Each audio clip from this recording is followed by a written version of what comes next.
Hello friends, today I am reading Class 10, Chapter 5, The 100 Dresses, Part 1 by L. Bor Esther. Before you read, how do we judge the people around us? By their money, wealth and possessions? Or is there something of more enduring value to look for in a person? This story is a sensitive account of how a poor young girl is judged by her classmates. Wanda Petronsky is a young Polish girl who goes to school with other American children in an American town. These other children see Wanda as different in many ways. Can you guess how they treat her? Read the information in the box below. Find out more about this community or about a related topic from an encyclopedia or the internet. The Polish-American community in the United States. The first Polish immigrants arrived in America in 1608, but the largest wave of Polish immigration occurred in the early 20th century when more than 1 million Poles migrated to the United States. The Polish state did not exist at that time, and the immigrants were identified according to their country of origin rather than to ethnicity. They were identified as Russian Poles, German Poles, and Austrian Poles. One of the most notable Polish-American communities is in Chicago and its suburbs. So Chicago is sometimes called the second largest Polish city in the world, next only to Warsaw, the capital of Poland. Polish Americans were sometimes discriminated against in the United States, as were the Irish, Italians, and Jews. According to the United States 2000 census, 6,67,414 Americans of age 5 years and older reported Polish as the language spoken at home, which is about 1.4% of the people who speak languages other than English, or 0.25% of the US population. Today, Monday, Wanda Petronsky was not in her seat. But nobody, not even Peggy and Madeline, the girls who started all the fun, noticed her absence. Usually, Wanda sat in the seat next to the last seat in the last row in room 13. She sat in the corner of the room where the rough boys who did not make good marks sat, the corner of the room where there was most scuffling of feet, most roars of laughter when anything funny was said, and most mud and dirt on the floor. Wanda did not sit there because she was rough and noisy. On the contrary, she was very quiet and rarely said anything at all, and nobody had ever heard her laugh out loud. Sometimes she twisted her mouth into a crooked sort of smile, but that was all. Nobody knew exactly why Wanda sat in that seat, unless it was because she came all the way from Boggins Heights and her feet were usually caked with dry mud. But no one really thought much about Wanda Petronsky when she sat in the corner of the room. The time when they thought about Wanda was outside of school hours, at noontime, when they were coming back to school, or in the morning, early before school began, when groups of 2 or 3 or even more would be talking and laughing on their way to the schoolyard. Then, sometimes they waited for Wanda to have fun with her. The next day, Tuesday, Wanda was not in school either, and nobody noticed her absence again. But on Wednesday, Peggy and Maddie, who sat down front with other children who got good marks and who didn't track in a whole lot of mud, did notice that Wanda wasn't there. Peggy was the most popular girl in school. She was pretty, she had many pretty clothes, and her hair was curly. Maddie was her closest friend. The reason Peggy and Maddie noticed Wanda's absence was because Wanda had made them late to school. They had waited and waited for Wanda to have some fun with her, and she just hadn't come. They often waited for Wanda Petronsky to have fun with her. Wanda Petronsky. Most of the children in room 13 didn't have names like that. They had names easy to say, like Thomas, Smith, or Alan. There was one boy named Bounce, Willie Bounce, and people thought that was funny, but not funny in the same way that Petronsky was. Wanda didn't have any friends. She came to school alone and went home alone. She always wore a faded blue dress that didn't hang right.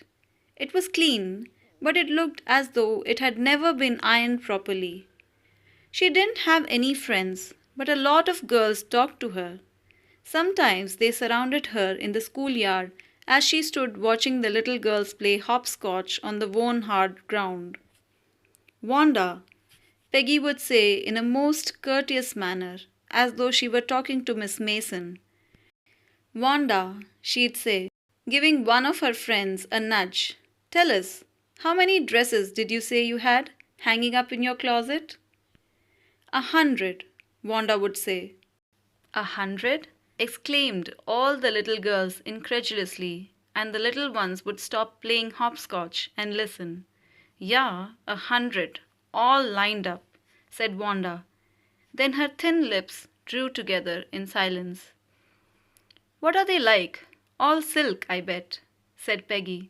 Yeah, all silk, all colors. Velvet too? Yeah, velvet too. 100 dresses, Wanda would repeat stolidly. All lined up in my closet. Then they'd let her go. And then, before she'd gone very far, they couldn't help bursting into shrieks and peals of laughter. 100 dresses. Obviously, the only dress Wanda had was the blue one she wore every day. So why did she say she had 100? What a story. How many shoes did you say you had? 60 pairs, all lined up in my closet. Cries of exaggerated politeness greeted this. All alike? Oh no, every pair is different. All colors, all lined up. Peggy, who had thought up this game, and Maddie, her inseparable friend, were always the last to leave. Finally, Wanda would move up the street, her eyes dull and her mouth closed, hitching her left shoulder every now and then in the funny way she had, finishing the walk to school alone. Peggy was not really cruel. She protected small children from bullies, and she cried for hours if she saw an animal mistreated. If anybody had said to her, "Don't you think that is a very cruel way to treat Wanda?" she would have been very surprised. Cruel? Why did the girl say she had 100 dresses? Anybody could tell that that was a lie. Why did she want to lie? And she wasn't just an ordinary person, else why did she have a name like that? Anyway, they never made her cry.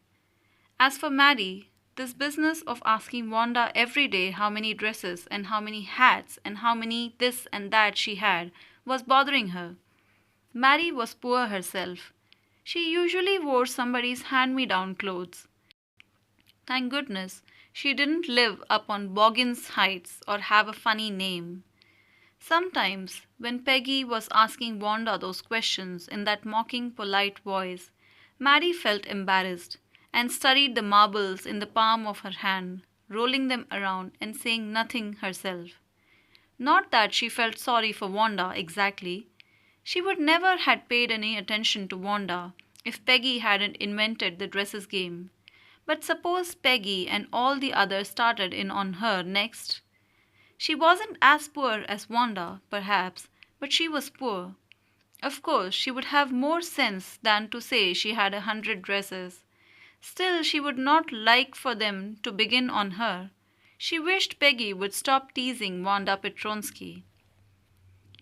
Today, even though they had been late to school, Mary was glad she had not had to make fun of Wanda. She worked her arithmetic problem absent-mindedly. 8 times 8. Let's see. She wished she had the nerve to write Peggy a note, because she knew she never would have the courage to speak right out to Peggy, to say, "Hey Peg, let's stop asking Wanda how many dresses she has."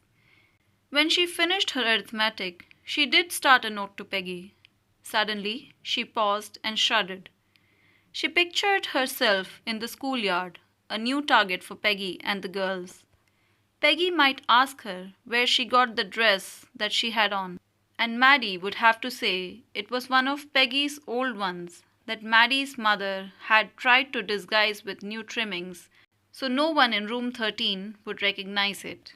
If only Peggy would decide of her own accord to stop having fun with Wanda. Oh well, Maddie ran her hand through her short blonde hair as though to push the uncomfortable thoughts away. What difference did it make? Slowly, Maddie tore into bits the note she had started. She was Peggy's best friend, and Peggy was the best liked girl in the whole room. Peggy could not possibly do anything that was really wrong, she thought. As for Wanda, she was just some girl who lived up on Boggins Heights and stood alone in the schoolyard. She scarcely ever said anything to anybody. The only time she talked was in the schoolyard about her 100 dresses.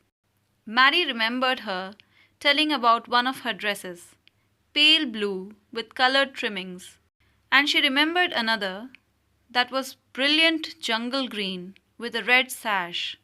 You'd look like a Christmas tree in that, the girls had said in pretended admiration.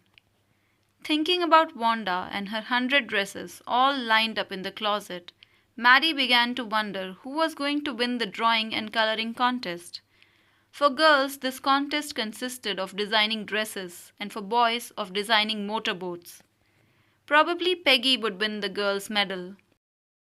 Peggy drew better than anyone else in the room. At least, that's what everybody thought. She could copy a picture in a magazine or some film star's head so that you could almost tell who it was. Oh, Mary was sure Peggy would win. Well, tomorrow the teacher was going to announce the winners. Then they'd know.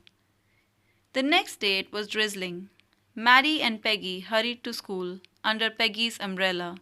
Naturally, on a day like this, they didn't wait for Wanda Petronsky on the corner of Oliver Street.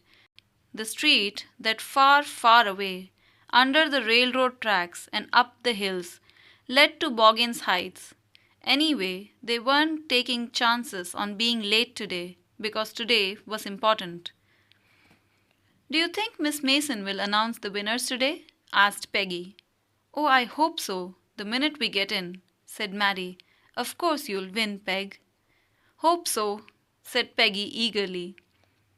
The minute they entered the classroom, they stopped short and gasped. There were drawings all over the room, on every ledge and windowsill, dazzling colors and brilliant, lavish designs, all drawn on great sheets of wrapping paper. There must have been 100 of them, all lined up. These must be the drawings for the contest. They were. Everybody stopped and whistled or murmured admiringly. As soon as the class had assembled, Miss Mason announced the winners. Jack Beggles had won for the boys, she said, and his design for an outboard motor was on exhibition in room 12, along with the sketches by all the other boys. As for the girls, she said, although just 1 or 2 sketches were submitted by most, one girl, and the room 13 should be proud of her, this one girl actually drew 100 designs, all different and all beautiful. In the opinion of the judges, any one of these drawings is worthy of winning the prize. I am very happy to say that Wanda Petronsky is the winner of the girls' medal. Unfortunately, Wanda had been absent from school for some days and is not here to receive the applause that is due to her. Let us hope she will be back tomorrow. Now, class, you may file around the room quietly and look at her exquisite drawings. The children burst into applause, and even the boys were glad to have a chance to stamp on the floor, put their fingers in their mouths and whistle, though they were not interested in dresses. "Look, Peg," whispered Mary. "There's that blue one she told us about. Isn't it beautiful?" "Yes," said Peggy. "And here's that green one. Boy, and I thought I could draw." So did Wanda really have all those 100 dresses? Or was it her imagination? Find out in the next video of the 100 Dresses Part 2. Share this with your friends and don't forget to subscribe to the channel to never miss any more important videos. And thanks for listening.